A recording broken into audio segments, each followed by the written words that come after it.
are here with the one and only Shannon Storms Beador to talk all things Bravo's Love Hotel, which I'm absolutely loving. I was just telling you how much I love you on this show. Thank you. What made you decide to check into the Love Hotel? You know, I had been single for about a year. I had my DUI and I just wanted to focus on myself, and I thought it was really good timing. Like, okay, I've been single a year, I can be on my own. But I walked in, you know, my last relationship was with someone that clearly liked the fame. So it's like, I just said, go have fun.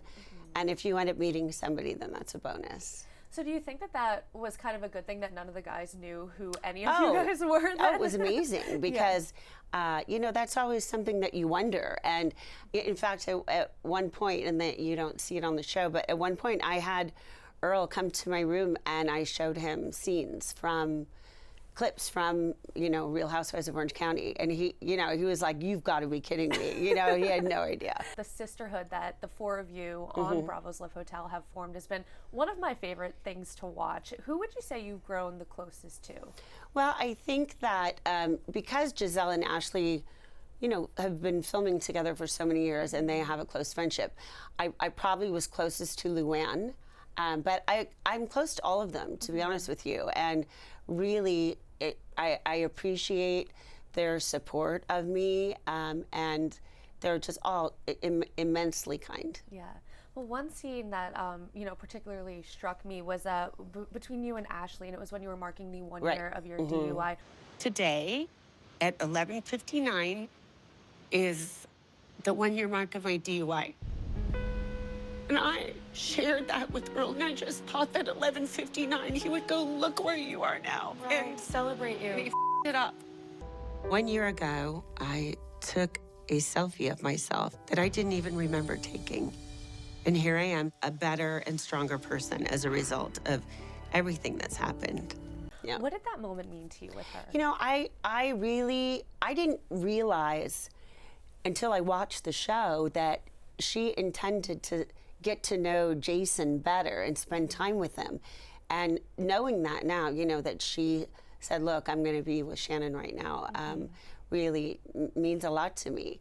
And you know, it's not like I wanted to make some celebration out of it. It's just that for me, I didn't even realize until earlier that day that it was the 1 year mark. But I was just in such a dark place that I didn't think I'd be able to get out of. And to be where I was and where I am in such a happier place. You know, I wanted to, like, you know, say good. You and Earl the Pearl hit it off pretty quickly. What was it about him that drew, you know, you to him? Was it the alligator shoes? No, it was not the alligator shoes.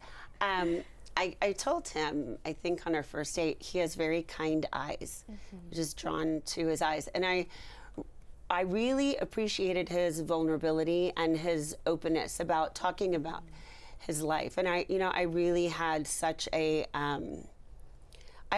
my heart broke for him to know that, you know, his whole life he said he wanted to have a basketball team of kids and that he didn't have any of his own children. And, you know, I felt really horrible about that. By episode 3, you guys were already kind of having your first fight. I don't know why I gave you this. I don't eat vegetables, so.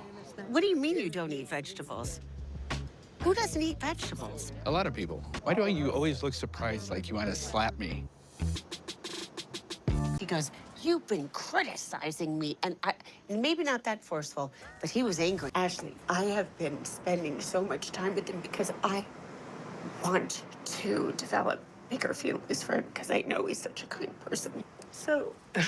Were you surprised by how soon that came, and is not eating vegetables typically a red flag for you? Okay. Okay. Like we had a banter, Earl and I, like a teasing banter back and forth, but it was very early on, and I could really care less. In my mind, I was joking in my head saying, well, write that down on the list. Earl needs vegetables. And I wish that he would have just said, hey, I feel like you're criticizing me, because I would have said, oh, that's not my intent, and it would have been over. And I don't like how emotional I got, but I will say that I was so happy and surprised by, you know, being happy with Earl that I just felt like that ruined everything, because it got to be so explosive. And so that's what really devastated me. Right. Well, if you could describe your current love life in 3 words, how would you describe it? Single, single, single. Really? Well, I mean, I'm not married or engaged. But I mean, I'm not a big dater. I am a relationship girl. That's why I was a little uncomfortable at the Love Hotel, because I don't date multiple people, and I don't ask men out on dates either. So it was, but I liked being uncomfortable, because on Real Housewives of Orange County, I'm comfortable all the time. So it was kind of fun to be a little awkward. Which housewives or a housewife would you want to see on a potential season 2? You know, I think that it would be fun to see people from other types of shows, Bravo shows, be on it. I think Lala Kent would be great on the show, and Paige DeSorbo. They would be great. That would be a lot of fun. And now I want to shift gears a little bit, because I know you mentioned before you just finished wrapping OC. You know, we know Gretchen's back this season. What was it like to film with her? It was great, because I never had filmed with her before. So she's very kind and sweet, and so is Slade. They've been nothing but nice, and I think she was a great addition to the show. Well, is there anything else you can tease about what's to come in these last few episodes of Love Hotel? Well, I will say that there may be at least one person that is still dating the person they left with.